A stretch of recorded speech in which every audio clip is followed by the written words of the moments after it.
trace the path, north, then east, and finally north again. Where will the person reach from the starting point? Hello दोस्तों, नमस्कार। स्वागत है आपका ATM GS point पर। दोस्तों, हमारा जो रीजनिंग का सेशन चल रहा है उसमें डायरेक्शन एंड डिस्टेंस हम पढ़ रहे थे और आज उसकी हमारी 6वीं टाइप है। ठीक दोस्तों, अगर ये आपको मैंने पहले भी बता रखा है कि अगर रीजनिंग का कोई सा भी जो चैप्टर होता है उसको अगर आपको उसके जो चैप्टर है उसके प्रति अगर आप अपनी समझ विकसित करनी है तो आपको फर्स्ट पार्ट से लेकर और जितने भी पार्ट होंगे उसको मतलब क्रम अनुसार उनको देखना पड़ेगा या क्रम अनुसार उनको अध्ययन करना पड़ेगा। ठीक, ताकि तब जाके वो आपके समझ में आएंगे। अगर आप बीच से देखेंगे तो आपके समझ में बिल्कुल भी नहीं आएगा। तो उम्मीद करता हूँ कि आप जो भी हमारा सेशन चल रहा है, जितने भी पार्ट हमारे इसके आ रखे हैं या जो अन्य चैप्टर हमने पढ़े हैं उनके जितने भी पार्ट है उनको आपने सीरियल वाइज से पढ़ा होगा। ठीक, और उम्मीद करता हूँ कि जो भी पढ़ाया जा रहा है वो आपके समझ में आ रहा होगा। तो आज हमारा 6वां टाइप है, जब परछाई यानी शैडो आपके दाएं और बाएं बनती है। तो इस टाइप के प्रश्न पूछे जाते हैं, तो इनको पढ़ेंगे आज। तो अगर आपको ये हमारा जो सेशन है ये आपको पसंद आ रहा है तो इसको जरूर लाइक और शेयर और चैनल को सब्सक्राइब जरूर करना। ठीक, तो आज का सेशन शुरू करते हैं। आज का सेशन क्या है? पहला प्रश्न है आज का कि कविता और रीता आपस में बात कर रही है। ठीक, यहाँ पे थोड़ा छूट गया है कि कविता एक सुबह ये थोड़ा सा छूट गया है। एक सुबह के टाइम पे कविता और रीता आपस में बात कर रही है। यदि इस समय कविता की परछाई रीता के ठीक बाईं ओर बनती है तब कविता का मुंह किस दिशा में होगा? याद रखना, इसमें एक चीज याद रखने वाली है, जब भी परछाई बनेगी, हमारे शैडो बनेगा, तो हमारा मुख हमेशा उत्तर या दक्षिण दिशा की ओर होगा, ना कि पूर्व और पश्चिम। अगर इसमें ऑप्शन बाय द वे दे रखा होता है east, west, north, south south, तो हमारे जो दो ऑप्शन थे वो ऐसे ही खत्म हो गए, मतलब कैंसिल हो गए। क्योंकि जब परछाई दाएं और बाएं बनेगी तब हमारा मुख या तो उत्तर की तरफ होगा या दक्षिण की तरफ होगा। ठीक, इसको याद रखना विशेषकर। पर जब परछाई राइट एंड लेफ्ट पे बनेगी तो हमारा मुख या तो उत्तर दिशा की ओर होगा या दक्षिण दिशा की ओर होगा। ठीक, अब देखते हैं इसको। और ये एक बात है, जब परछाई सुबह सूरज अगर सुबह की बात करते हैं तो सूरज जब सुबह पड़ता है तो परछाई हमारी किस साइड में, जैसे ही सूरज पड़ रहा है तो परछाई कहाँ बनेगी? हमारी इस राइट हैंड पे। ठीक, अगर राइट हैंड पे बनेगी, जैसे हम पश्चिम में पड़ेगा तो हमारे लेफ्ट हैंड पे बनेगी परछाई। ठीक, तो इसको देखते हैं कि ये क्या बोल रहा है कि रीता आपस में बात करी, कविता और रीता, यानी जो रीता है, रीता और कविता आपस में बात कर रही है। और रीता क्या है, कविता की परछाई रीता के ठीक बाईं ओर पड़ती है, यानी रीता के बाईं ओर पड़ रही है। माने बात, एक एग्जांपल के लिए हम इसको देखते हैं कि रीता पूरब की ओर देख रही है। तो अगर रीता पूरब की ओर देख रही है तो बायां हाथ कहाँ होगा? उसका उत्तर की ओर होगा, यानी इसका बायां हाथ उत्तर की ओर होगा। तो जो कविता होगी वो कहाँ कहाँ होगी? कविता कहाँ होगी? कविता इसका बायां हाथ की तरफ ये परछाई बन रही है। और कविता कहाँ होगी? कविता उत्तर की ओर होगी। कविता कविता उत्तर की ओर होगी। ठीक, कविता उत्तर की ओर होगी, इसके बाएं हाथ की तरफ परछाई बन रही। तो कविता का मुख किस दिशा में होगा? तो अब अगर इसका मुख अगर उत्तर की ओर है तो कविता का मुख किस तरफ होगा? दक्षिण की ओर होगा। ठीक, तो इसी तरह हमें इसको करना है। तो हमारा आंसर क्या आएगा इसका? दक्षिण। या इसको इस तरफ कर सकते हैं कि सुबह अगर इस सूरज निकल रखा है और एक माने बात यहाँ पे रीता है, रीता ठीक, अगर ये मुख उत्तर की तरफ खड़ी है तो इसका राइट इधर हो जाएगा और लेफ्ट इधर हो जाएगा। ठीक, राइट। अब परछाई किधर बन रही है? परछाई हमेशा यहाँ मतलब लेफ्ट हैंड पे बन रही है। लेफ्ट हैंड की स्थिति तब होगी जब वो जो दूसरा पर्सन है वो दक्षिण की ओर देखेगा, कविता दक्षिण की ओर। जब ये कविता दक्षिण की ओर देखेगा तभी लेफ्ट हैंड की ओर परछाई बनेगी, यानी जो कविता होगी इसका लेफ्ट हैंड इधर होगा, राइट हैंड इधर होगा। ठीक, तो आंसर क्या आएगा? आंसर आएगी कविता का मुंह किस दिशा में होगा? तो कविता का मुंह किस दिशा में होगा? दक्षिण दिशा की ओर। ठीक, तो आप इस तरह भी बना सकते हैं कि जो परछाई बनेगी वो हमेशा लेफ्ट हैंड की तरफ बनेगी। ठीक, अगर बाएं ओर की बात कर रही तो हमेशा बाएं ओर बनेगी, तो जो पर्सन होगा ना उसका मुंह हमेशा दक्षिण की तरफ होगा। अगर दाईं ओर बन रहा है तो पर्सन का मुंह हमेशा उत्तर की ओर होगा। इसको याद रखना। अगर परछाई लेफ्ट हैंड की तरफ बन रही है, लेफ्ट हैंड की तरफ, तो जो दूसरा पर्सन होगा उसका मुंह दक्षिण की तरफ होगा। अगर परछाई राइट हैंड की तरफ बन रही है तो जो पर्सन होगा उसका मुंह उत्तर की तरफ होगा। बस। अगला प्रश्न इसी में है कि एक सुबह एक एक एक सुबह राम और सीता आपस में बात कर रहे हैं। यदि राम की परछाई सीता की दाईं ओर बन रही है, यानी सीता की दाईं ओर बन रही है, ये सीता है, सीता सीता दाएं कब होगा, जब दाएं इसका इधर होगा, लेफ्ट इसका इधर होगा। और सुबह पूरब है, पूरब पूरब की ओर है, ठीक। तो जो अ, राम होगा, राम राम यहाँ होगा, राम का लेफ्ट इधर हो जाएगा, सॉरी राइट इधर हो जाएगा और लेफ्ट इधर हो जाएगा। तो अब राम का मुंह किस दिशा में होगा, उत्तर की ओर। तो मैंने पहले बता रखा है कि अगर परछाई लेफ्ट हैंड की तरफ बनती है, हमें परछाई लेफ्ट हैंड की तरफ बनेगा, तो जो दूसरा पर्सन का मुंह होगा, जिसकी परछाई पड़ रही है दूसरे व्यक्ति की तरफ, तो उसका मुंह दक्षिण की ओर होगा। और ठीक, और अगर परछाई लेफ्ट राइट हैंड की तरफ बन रही है तो जो पर्सन होगा तो उसका मुंह उत्तर की तरफ होगा। ठीक, जैसे यहाँ पे राम का मुंह अब उत्तर की तरफ है, तो इसका आंसर क्या होगा कि राम का मुंह किस दिशा की ओर है, तो राम का मुंह हमेशा उत्तर की दिशा की ओर होगा। क्योंकि दो ऑप्शन हमारे ऑटोमेटिक कट गए, क्योंकि जो परछाई बनती है वो हमेशा आपके राइट और लेफ्ट पे बनेगी। राइट और लेफ्ट की स्थिति में बनने पर जो मुख होगा या तो उत्तर की तरफ होगा या दक्षिण की तरफ होगा। अगर इसमें सीता के मुख की बात करें तो सीता का मुख कहाँ होगा, दक्षिण की तरफ होगा। ठीक, तो ये दो बातें आपको याद याद करने की है कि परछाई अगर लेफ्ट की तरफ बनेगी तो व्यक्ति का मुंह नीचे की तरफ, और परछाई अगर राइट की तरफ बनती है तो व्यक्ति का मुंह हमेशा उत्तर की तरफ होगा। बस शॉर्ट शॉर्ट ट्रिक है ये। ठीक,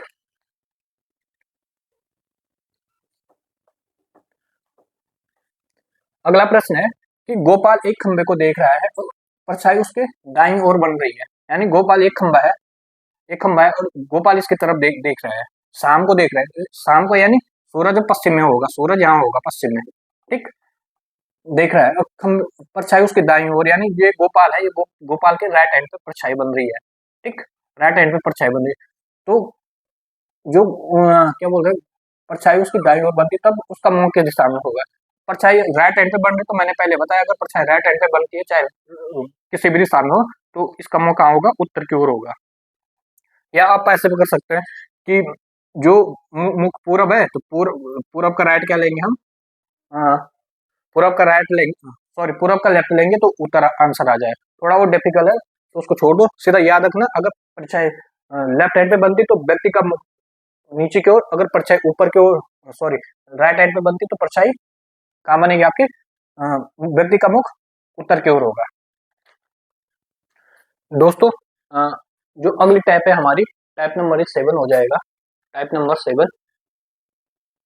ठीक, टाइप नंबर 7, जब परछाई आपके आगे और पीछे बनती हो, यानी जो शैडो आपके आगे और पीछे बनती हो, तो इसमें याद रखना कि जब भी परछाई आपके आगे और पीछे बनती हो तो जो व्यक्ति का मुख होगा हमेशा या तो पश्चिम में होगा या ईस्ट में होगा। तो यहाँ नोट करके रखना याद कि व्यक्ति का मुंह हमेशा हमेशा या तो पश्चिम में होगा या पूरब में होगा। ठीक, या तो पश्चिम में होगा या पूरब में होगा, इसको याद रखना। ठीक, और जब एक बात और याद रखने की है कि जब परछाई जो बनेगी, अगर हमारी पीठ के पीछे परछाई बनती है तो हमारा मुख कहाँ होगा, सूर्य के सामने होगा। ठीक, अगर परछाई हमारे आगे बनती है, आगे की ओर बनती है, तो हमारा ये मुख कहाँ होगा, सूर्य कहाँ होगा, हमारे पीछे होगा। ठीक, अगर आगे की ओर पीछे की ओर बनती है तो हमारा मुख सूर्य की तरफ, अगर आगे की तरफ बनती है तो हमारा मुख सूर्य की विपरीत दिशा में होगा, यानी सूर्य हमारे पीठ के पीछे होगा। तो इसको याद रखना खासकर। ठीक, तो जैसे कि इसमें दो प्रश्न है कि एक सुबह सुमित और मोहित आपस में बात कर रहे हैं, सुमित की परछाई ठीक उसके पीछे बनती है। ठीक, क्या बोल रहा है, सुमित की परछाई उसके ठीक सुबह की बात कर रहा है, तो सुबह सूरज निकलता है यहाँ से पूरब से, और सुमित की बात कर रहा है नहीं, सुमित की बात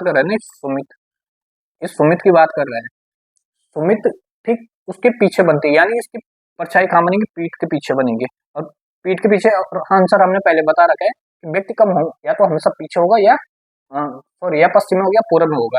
अगर पीठ के पीछे परछाई बन रही है तो इसका मुंह किस दिशा में होगा, इसका मुंह ईस्ट की तरफ होगा, ईस्ट की तरफ। ठीक, तो आंसर क्या हो जाएगा, ईस्ट की तरफ। ठीक, हमेशा याद रखना कि परछाई या तो जब हमारी परछाई पीठ के पीछे बनेगी तो मुंह हमारे सूरज की तरफ होगा। ठीक, अगर परछाई हमारी आगे बढ़ रही है, मुंह के आगे बढ़ रही है, तो सूरज हमारा मुंह के पीछे होगा। ठीक, यानी पीठ के पीछे सूरज होगा जब परछाई आगे बनती है, और अगर पीछे परछाई पीछे बनती है तो सूरज आगे की तरफ होगा। तो हमारा आंसर ईस्ट हो जाएगा। जैसे इसमें भी एक दूसरा प्रश्न है कि ए बी से बात कर रहा है, ए की परछाई शाम को, इस शाम की बात कर रहा है, तो ए की परछाई उसके ठीक आगे बनती है। अब ये बोल रहा है शाम को सूरज रहता है पश्चिम में, यहाँ पे पश्चिम में। ठीक, और ए यहाँ खड़ा है। ठीक, अब परछाई बन रही है इसके आगे, आगे बन रही है, तो इसका मुंह मुंह कहाँ होगा, इसका मुंह भी ईस्ट में होगा, ईस्ट में होगा। तो इसको ध्यान रख, बस इतना सी बात है, ज्यादा इसमें कुछ है ही नहीं। पर जो परछाई वाली है, अगर राइट और लेफ्ट पे बने तो हमारा मुख हमेशा उत्तर या दक्षिण की तरफ होगा। ठीक, दो विकल्प हमारे ऐसे कैंसिल हो जाते हैं। अगर परछाई हमारे आगे और पीछे बनती है तो व्यक्ति का मुंह या तो पूर्व में होगा या पश्चिम की तरफ होगा। ठीक, तो इसको याद रखना। अब इसमें कंडीशन वही है कि अगर परछाई आगे की ओर बनती है, आगे की ओर बनती है तो सूरज हमेशा पश्चिम की ओर होगा, यानी हमारी पीठ पश्चिम की ओर होगा। अगर परछाई पीछे की ओर बन रही तो सूरज हमारे आगे की ओर बने, मतलब पूरब की ओर। दोस्तों, अगला टाइप है आपका कि रेलगाड़ी से निकलने वाली धुआं की दिशा। धुएं, जो धुआं रेलगाड़ी है, तो जो जब हवा चलती है तो उसकी दिशा क्या होगी। ठीक, तो ये 8वां टाइप है आपका कि एक रेलगाड़ी दक्षिण से उत्तर की ओर जा रही है और हवा का प्रवाह पूरब से पश्चिम की ओर है। ठीक, तब रेल से निकलने वाली धुएं की दिशा क्या होगी। तो इस प्रश्न, इसमें कुल चार तरह के प्रश्न बनते हैं, तो हमने चारों तरह के प्रश्न ले लिए हैं इसमें। तो पहला प्रश्न ये है, दूसरा ये है, तीसरा ये है और चौथा ये है। ठीक, तो क्या है, एक रेलगाड़ी दक्षिण से उत्तर की ओर जा रही है और हवा का प्रवाह पश्चिम से पूरब की ओर है, तब रेल से निकलने वाली धुएं की दिशा क्या होगी। ठीक, तो एक, जैसे इसमें इसमें एक सूत्र रहता है कि धुएं की दिशा, धुएं की दिशा दिशा बराबर रेल की विपरीत दिशा, विपरीत विपरीत दिशा प्लस हवा की दिशा, हवा की हवा की दिशा। बस ये आपको याद रखना है थोड़ा, और बाकी बात इससे संबंधित क्वेश्चन सारे हल होंगे। जैसे कि इसमें बोल रखा है कि रेलगाड़ी उत्तर से दक्षिण की ओर जा रही है। अब उत्तर से दक्षिण की ओर जा रही है ना ये, तो हमने विपरीत दिशा लेनी है। विपरीत दिशा कौन सी है, उत्तर की, ये दक्षिण हो जाएगा। ये रेलगाड़ी इस तरह जा रही है उत्तर की ओर, तो ये उत्तर है, ये उत्तर है, ये दक्षिण है, तो विपरीत दिशा कौन सी हो जाएगी, हमारी दक्षिण हो जाएगी। तो हमने क्या लिया, दक्षिण दिशा, दक्षिण दक्षिण लिया। प्लस इसमें क्या होगा कि हवा का प्रभाव पश्चिम से पूरब की ओर है, तो हमने यहाँ हवा का प्रवाह कहाँ है, पूरब की ओर चल रही हवा, तो हवा और क्या ले लिया हमने, यहाँ से पूरब दिशा ले ली, पूरब। तो हमारा आंसर क्या होगा, दक्षिण पूरब, यानी जो आपका धुएं की दिशा होगी वो दक्षिण पूरब की ओर, दक्षिण पूरब की ओर होगी। ठीक, इसको याद रखना कि अगर रेलगाड़ी का धुएं से संबंधित प्रश्न आता है तो आपको इसको रेलगाड़ी की विपरीत दिशा प्लस हवा की जो बाद की दिशा होगी। ठीक, यानी जो बाद की दिशा कौन सी हमारी, पूरब दिशा, तो हमने लिख दिया दक्षिण प्लस पूरब, यानी दक्षिण पूरब धुएं की दिशा होगी। अगला प्रश्न है इसमें दूसरा कि एक रेलगाड़ी उत्तर की ओर जा रही है और हवा का प्रवाह दक्षिण की ओर है। ठीक, हमारा उत्तर की ओर जा रही है, तो हमने जो रेलगाड़ी उसकी विपरीत दिशा लेनी है, तो रेलगाड़ी की विपरीत दिशा क्या होगी, दक्षिण दिशा होगी। प्लस इसमें हवा कहाँ जा रहा है, दक्षिण की ओर, तो हमारा प्लस भी दक्षिण हो जाएगा, तो हमारा आंसर क्या हो जाएगा, दक्षिण हो जाएगा, दक्षिण। ठीक, दक्षिण। अगला प्रश्न है आपका तीसरा प्रश्न है, तीसरा प्रश्न है कि एक रेलगाड़ी दक्षिण से उत्तर की ओर जा रही है, तब उसके धुएं की दिशा क्या होगी। अब इसमें या ध्यान देने वाली बात है कि इसमें दक्षिण से उत्तर की ओर जा रही है, तो तब उसके धुएं की दिशा, तो इसमें क्या है, इसमें हमें हवा की दिशा नहीं दे रखी है, इस तीसरे प्रश्न में हवा की दिशा नहीं दे रखी है कि हवा की दिशा की ओर बह रही है।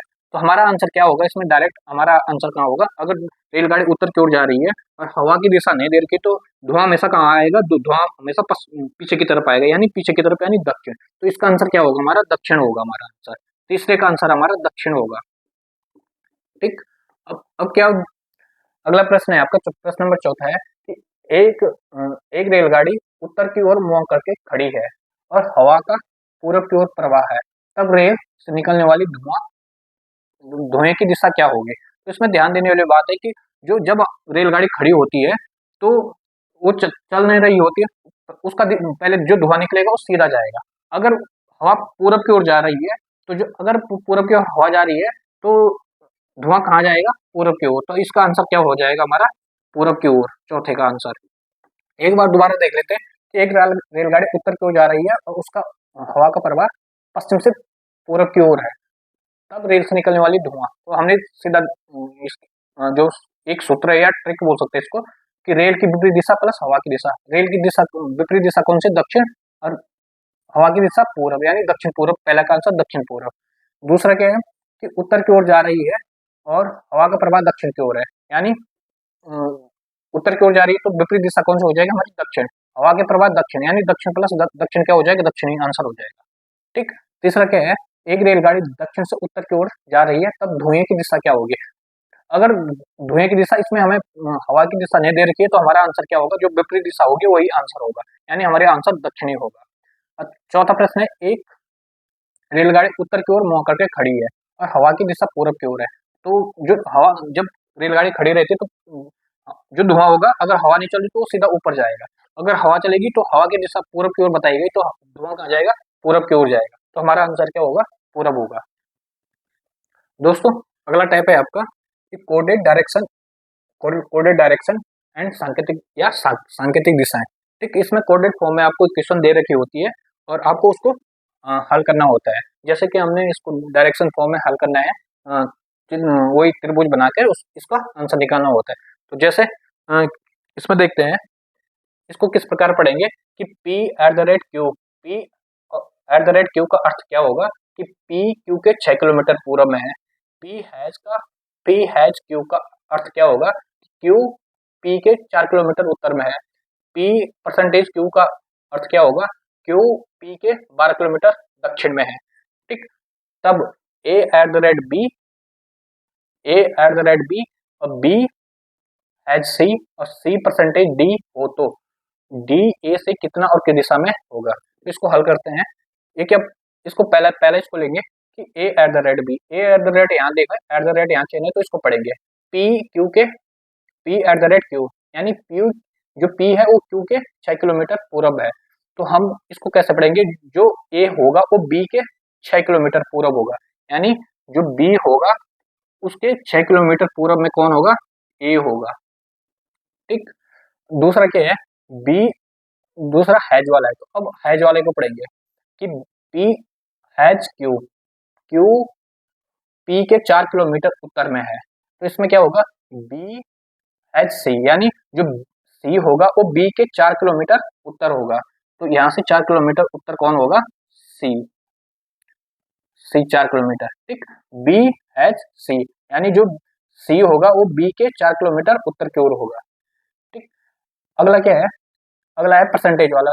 तो P परसेंटेज Q, यानी Q P के 12 किलोमीटर दक्षिण में होगा।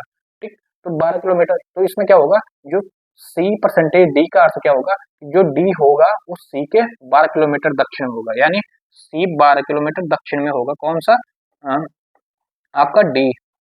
तो थोड़ा नजदीक बनाते हैं, कहाँ होगा, दक्षिण में। और आप जानते हैं कि जो यहाँ से यहाँ तक की दूरी कितनी हमारी, 4 है। ठीक, अब टोटल दूरी यहाँ से कितना बता रखा है, 12। तो हम यहाँ क्या लेंगे, 12 में से 4 कम कर देंगे, कितना आएगा, यहाँ 8 आएगा। ठीक, अब बस हमारा ट्रायंगल तैयार हो गया। और आपको अगर ट्रिपलेट पता है तो इसका आंसर सीधा 10 होगा। 6, 8 और 10 की एक ट्रिपलेट होती है, तो इस ट्रिपलेट यानी इसका आंसर क्या होगा, 10 होगा। तो दिशा कौन सी होगी, डी ए से कितना और किस दिशा में, दिशा कौन से हो जाएगी, ए से अगर इसको देखेंगे तो ये होगा, दिशा कौन से हो जाएगी हमारी, दक्षिण पश्चिम। अगर यहाँ ये सर्कल बना दें, पूरा पश्चिम उत्तर दक्षिण।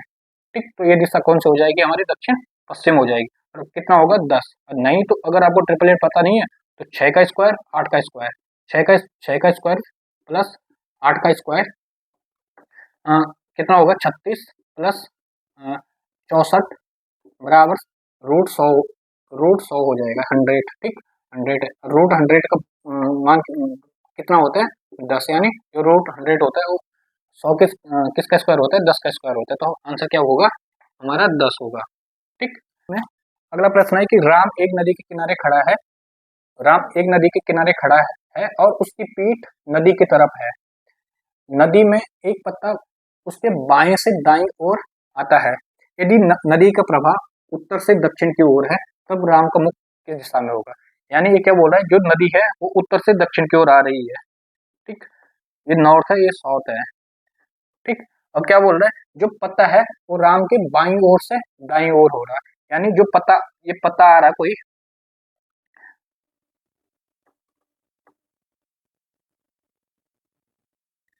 इस तरह का कुछ पत्ता है, ये बहकर कहाँ आ रहा है, बाईं ओर से दाईं ओर की तरफ हो रहा है, ठीक। अब क्या बोल रहे हैं कि उसकी पीठ नदी की तरफ है। अगर इसकी पीठ नदी की तरफ है, माने बाद अगर इसको इसकी पीठ अगर इसको इसका मुख अगर पूरब की ओर बनाए तो इसका राइट किधर हो जाएगा, राइट नीचे को होगा, लेफ्ट ऊपर को होगा, ठीक। तो ये इसका मुख कहाँ हो जाएगा, पूरब में।